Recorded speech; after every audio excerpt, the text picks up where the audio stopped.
Good morning student, आज से आपका कंप्यूटर क्लास स्टार्ट हो गया है। हर वीक में आपका एक क्लास होगा कंप्यूटर का, मंडे को 9 बजे से। सारे बच्चे ये बुक ले लोगे, जो बच्चे ले चुके हैं अच्छी बात है, जो बच्चे अभी तक बुक नहीं लिए हो स्कूल से ये बुक ले लोगे। और कंप्यूटर की आपको एक कॉपी बनानी है, प्रैक्टिकल कॉपी होनी चाहिए जैसी आपकी साइंस की कॉपी होती है।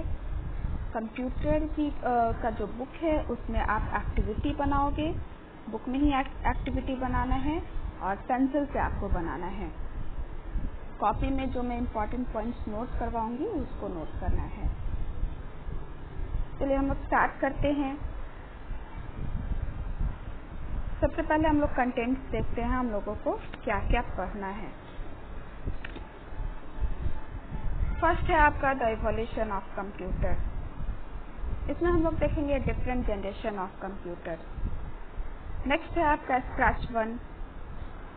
यह आपका एक एनिमेशन सॉफ्टवेयर है जिसके थ्रू एनिमेशन कैसे बनता है वो हम लोग सीखेंगे। इसमें हम लोग देखेंगे use of different blocks available in scratch software. Scratch software में कौन कौन सा ब्लॉक अवेलेबल होता है वो हम लोग इस चैप्टर में देखेंगे। And share the project online, और हम लोग अपने प्रोजेक्ट को ऑनलाइन कैसे शेयर करते हैं वो भी हम लोग इस चैप्टर में सीखेंगे। नेक्स्ट है आपका स्क्रैच 2। स्क्रैच 2 में हम लोग देखेंगे use two different blocks to create animation, games and stories. इसमें हम लोग देखेंगे कि हम लोग ब्लॉक्स का कैसे कैसे यूज करते हैं एनिमेशन, गेम और स्टोरीज बनाने के लिए। नेक्स्ट है आपका इंट्रोडक्शन टू गिम्प। गिम्प आपका एक इमेज एडिटिंग सॉफ्टवेयर है, जैसे आपका फोटोशॉप होता है वैसे ही हम लोग इसमें भी इमेज का एडिटिंग कर सकते हैं। इसमें हम लोग देखेंगे अंडरस्टैंड गिम्प विंडोज। नेक्स्ट है आपका गेम टूल्स। इसमें हम लोग देखेंगे use of tools in game for editing image. हम लोग गेम टूल्स का कैसे कैसे यूज करते हैं इमेज को एडिट करने के लिए, ये हम लोग इस चैप्टर में देखेंगे। नेक्स्ट है आपका एडवांस गेम। इसमें हम लोग देखेंगे यूज कॉन्सेप्ट ऑफ लेयर। हम लोग गिम्प में लेयर्स को कैसे यूज करेंगे ये हम लोग इस चैप्टर में देखेंगे। And apply different effects on the image using masking. और मास्किंग के थ्रू हम लोग कैसे डिफरेंट इफेक्ट्स को यूज करेंगे ये भी हम लोग इस चैप्टर में देखेंगे। नेक्स्ट है आपका बेसिक ऑफ इंटरनेट। इसमें हम लोग देखेंगे role of world wide web and concept of web browser, server and blog. Next है आपका इंटरनेट एंड वेब सर्विसेज। इसमें हम लोग देखेंगे various internet and web services को।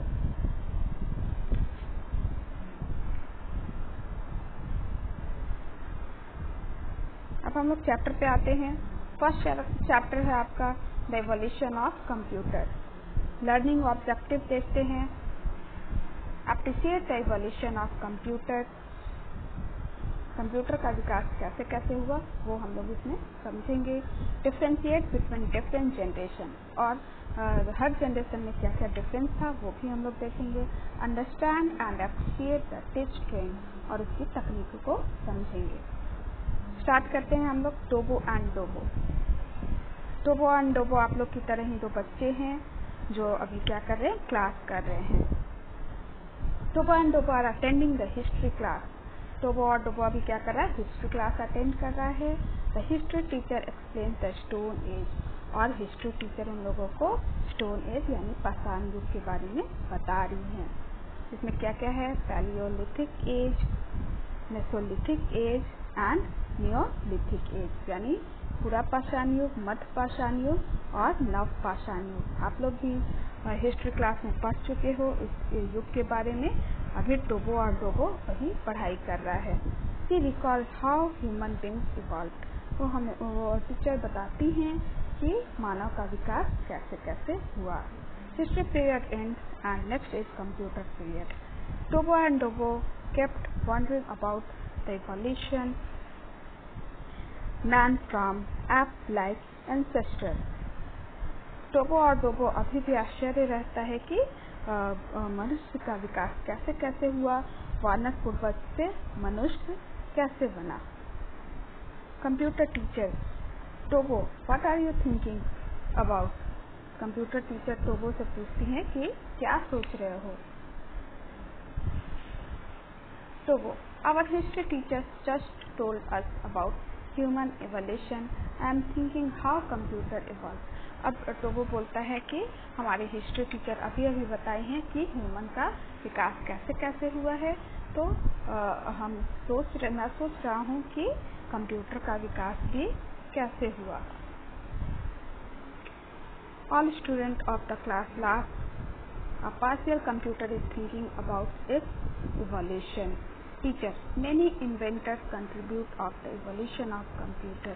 देखिए कंप्यूटर के योगदान कंप्यूटर के विकास में किसी एक आदमी का योगदान नहीं रहा है।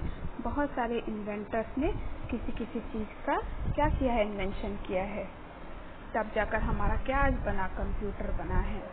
A computer is a complex piece of machinery made up of many parts. Computer क्या है, मशीन का एक कॉम्प्लेक्स पीस है जो कि बहुत सारे पार्ट से मिलकर बना हुआ है। Each of which can be considered a separate invention, जिसमें से प्रत्येक को एक अलग आविष्कार माना जा सकता है। The history of computing.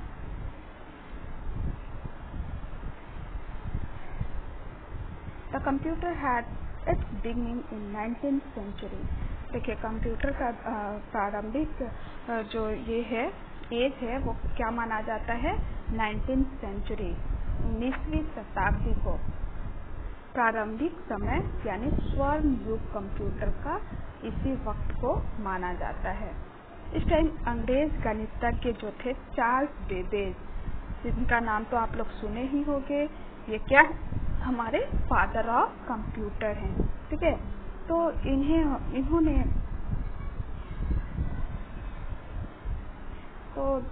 Charles Babbage ने एक मशीन की आवश्यकता तब समझी जब गन्ना में एरर आने लगा था।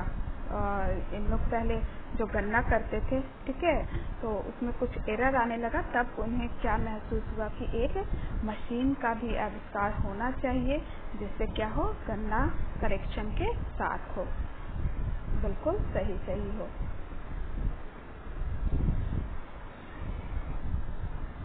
तब देखिए when English mathematics professor named Charles Babbage designed analytical engine। देखिए चार्ल्स बेबेज ने तब क्या आविष्कार किया, एनालिटिकल इंजन का आविष्कार किया। इससे पहले भी इन्होंने एक मशीन का आविष्कार किया था, एक इंजन का आविष्कार किया था, जो कौन सा था, डिफेंस इंजन। 1822 में चार्ल्स बेबेज ने डिफेंस इंजन का आविष्कार किया था, ठीक है, जो भाप से चलता था। तो सन 1833 में इन्होंने डिफेंस इंजन की जगह कौन सा इंजन लाया, एनालिटिकल इंजन तैयार किया, ठीक है, जो बहुत ही शक्तिशाली मशीन था। इसलिए चार्ल्स बेबेज का कंप्यूटर के विकास में बहुत बड़ा योगदान माना जाता है, क्योंकि एनालिटिकल इंजन जो था वो आधुनिक कंप्यूटर का क्या बन गया, बेस बन गया, ठीक है। इसलिए इन्हें क्या बोला जाता है, father of computer. Analytical engine के थ्रू कंप्यूटर का क्या हुआ, बहुत ज़्यादा विकास हो गया। देखिए फीचर्स ऑफ एनालिटिकल इंजन क्या क्या हम लोग बोल सकते हैं, और इसका फीचर्स क्या क्या था। इसमें इनपुट डिवाइस भी था, स्टोरिंग मेमोरी, इस मेमोरी के लिए स्टोरिंग भी था, और आउटपुट डिवाइस भी था।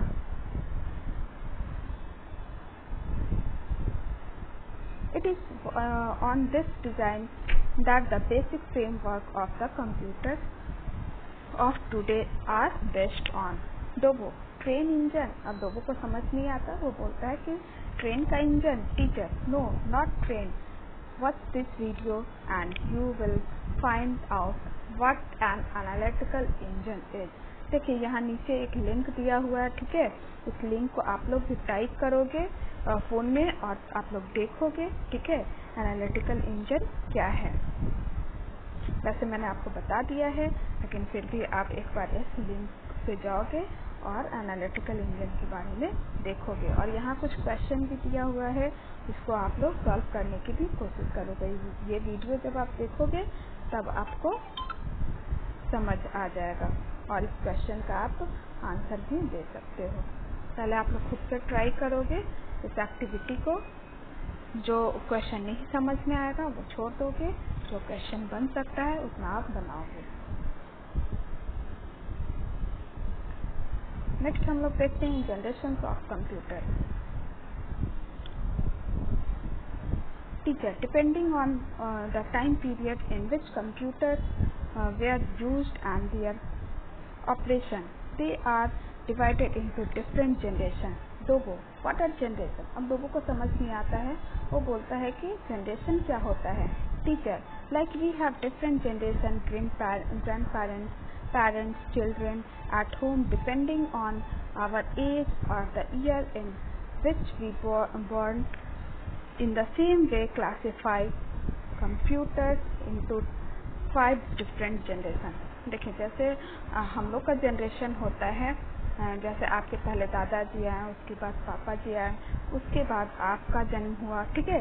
तो ये हमारा धीरे धीरे क्या बनता गया, एक जनरेशन बनता गया। आपके दादाजी से पहले भी आपके परदादा जी आए, ठीक है। तो ये क्या हो गया, एक जनरेशन बनता गया।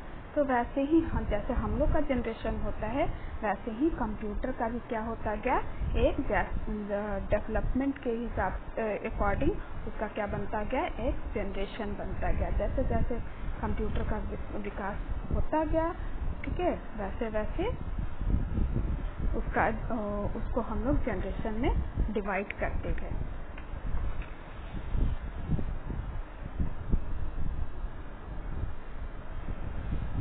देखिए, यहाँ पर एक और एक्टिविटी है, इसमें आपको अपने जनरेशन के बारे में लिखना है। Great great great grandfather, great great grandfather, great grandfather, grandfather, father and yourself. तो इसमें आपको नेम पता होगा, तो आप लोग यहाँ इस एक्टिविटी में नेम के बगल में आप लोग लिख दोगे।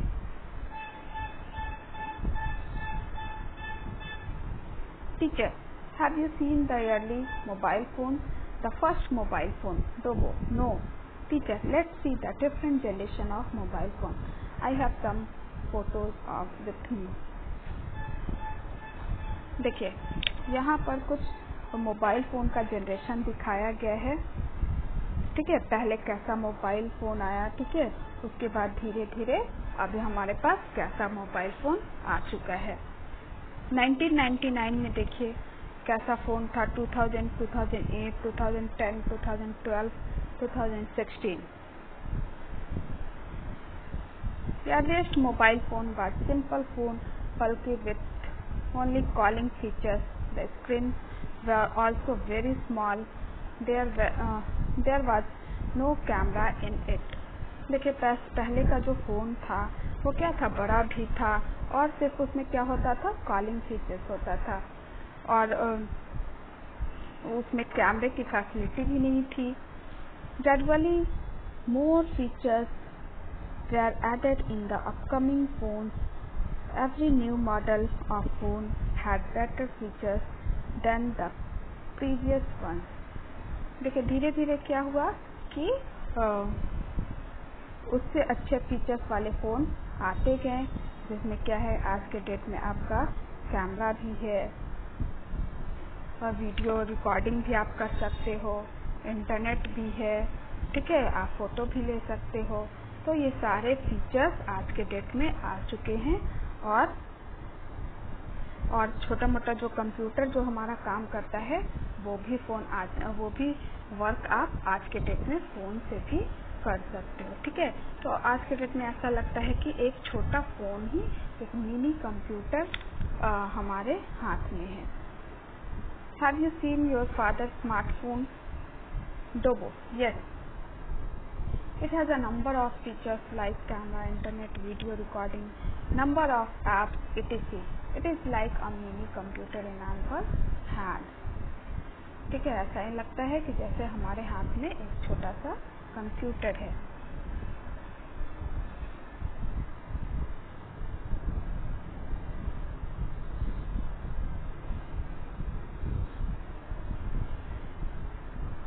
Teacher, I hope you now understand how today's smartphone evolved from the first mobile phone.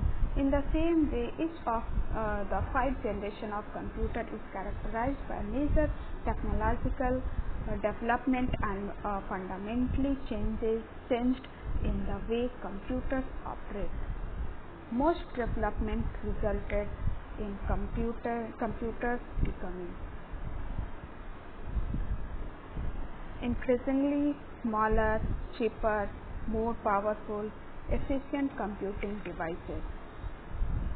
Just like we refine ourselves every day by new learning experience, computers were also refined in terms of hardware and software in every generation. जैसे हम लोग हर दिन कुछ न कुछ नया सीखते हैं, अपने आप को क्या करते हैं, रिफाइन करते जाते हैं। ठीक है, वैसे ही कंप्यूटर भी क्या करता गया, जनरेशन बाय जनरेशन अपने आप को रिफाइन करता गया। देखिए, अब हम लोग फर्स्ट जनरेशन पे आते हैं। फर्स्ट जनरेशन में हमारा कंप्यूटर कैसा था, उसमें कौन सा हार्डवेयर यूज हुआ, कौन सा सॉफ्टवेयर यूज किया गया और अदर फीचर्स क्या क्या था। फर्स्ट जनरेशन का पीरियड क्या था आपका, 1940 to 1956। हार्डवेयर क्या यूज किया गया, vacuum tube, magnetic drums for memory, input on punch card and paper tape, output on print out. Software characteristics हम लोग देखते हैं। Machine language, solve only one problem at a time, mostly scientific application. Other features हम लोग देखते हैं, bulky in size, highly unreliable, limited commercial use and costly, difficult commercial production, difficult to use. देखिए, first generation का जो computer था वो उसका पीरियड अगर हम लोग देखें तो वो 1940 से 1956 तक का था। ठीक है, यानी 1940 से 1956 में तक कंप्यूटर का जो भी डेवलपमेंट हुआ वो किसमें आता है, हमारा फर्स्ट जनरेशन कंप्यूटर, जिसको हम कहते हैं। इसमें क्या आपका हार्डवेयर में क्या यूज किया गया, वैक्यूम ट्यूब का, यानी सर्किट को बनाने के लिए किसका यूज किया गया, वैक्यूम ट्यूब का। मेमोरी के लिए मैग्नेटिक ड्रम का यूज किया गया। फर्स्ट जनरेशन के कंप्यूटर जो था वो साइज में काफी ज्यादा बड़ा था, यानी आप बोल सकते हो कि एक रूम के बराबर। ठीक है, इतना बड़ा आपका फर्स्ट जनरेशन का कंप्यूटर था।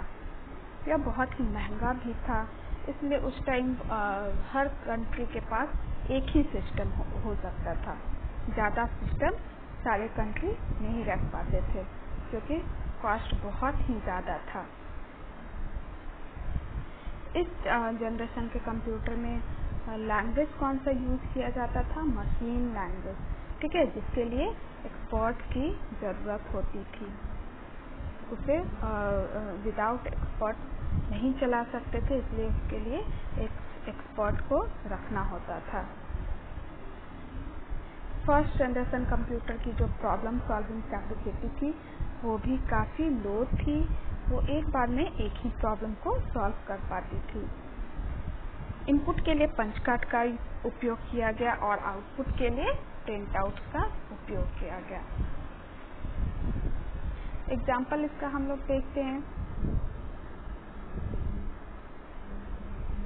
एग्जाम्पल इसका UNI VAC यानी यूनिवर्सल ऑटोमेटिक कंप्यूटर, और सेकंड ऑप्शन आप सेकंड एग्जाम्पल आप इसका बता सकते हो ENIAC electronic numerical integrated and computer, ये इसका फुल फॉर्म।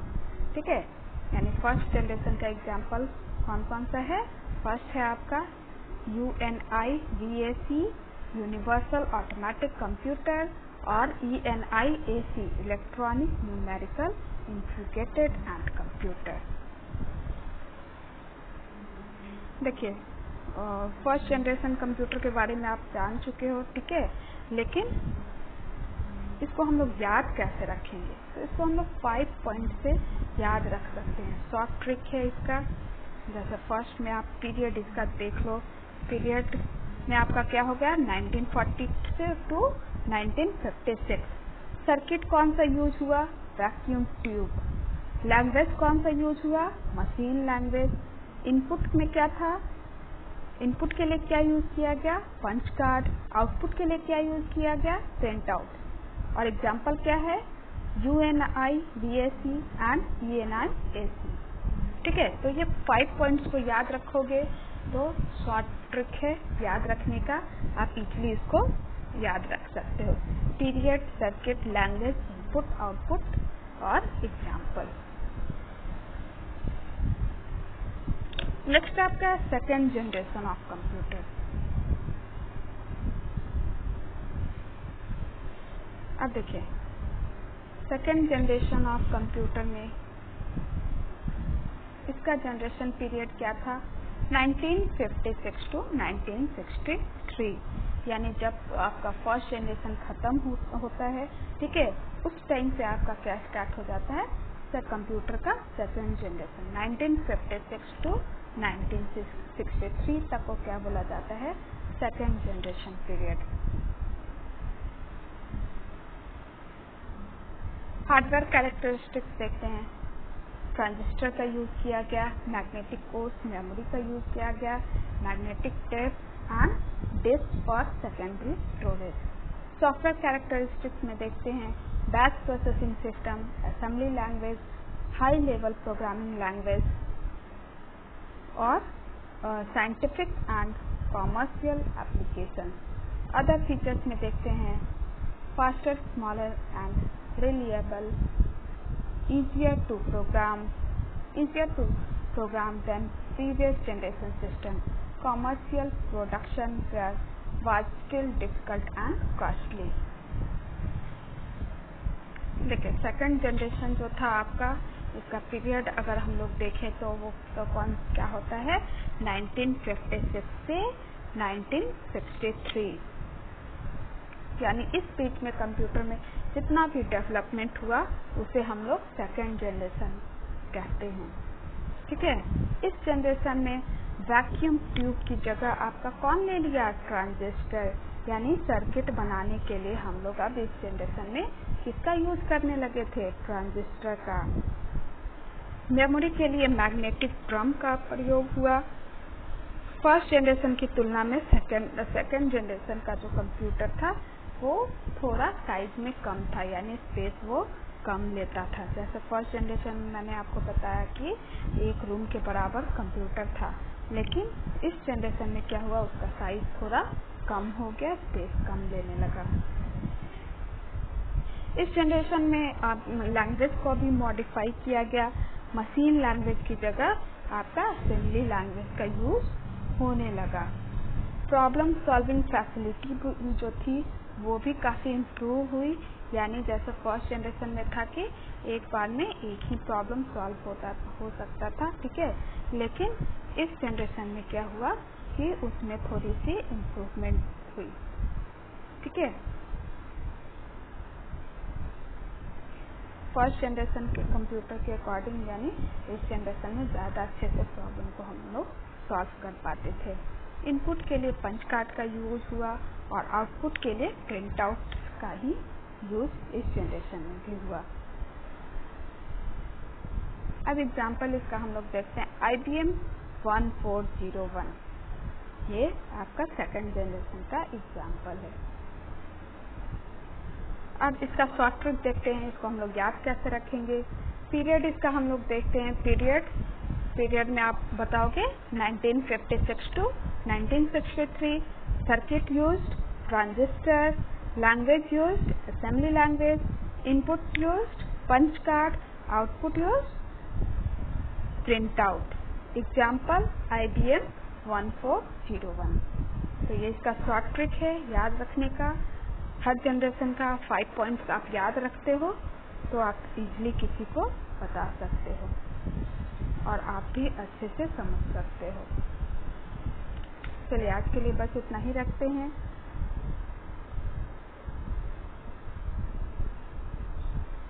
एक्टिविटी आप लोग कंप्लीट कर लोगे। पेज नंबर 4 का जो एक्टिविटी है वो आप लोग कंप्लीट करोगे और पेज नंबर 2 का जो एक्टिविटी है वो भी आप लोग कंप्लीट कर लोगे। ये आप लोगों का होमवर्क रहा और पेंसिल से ही आप लोग एक्टिविटी बनाओगे। Okay, bye students.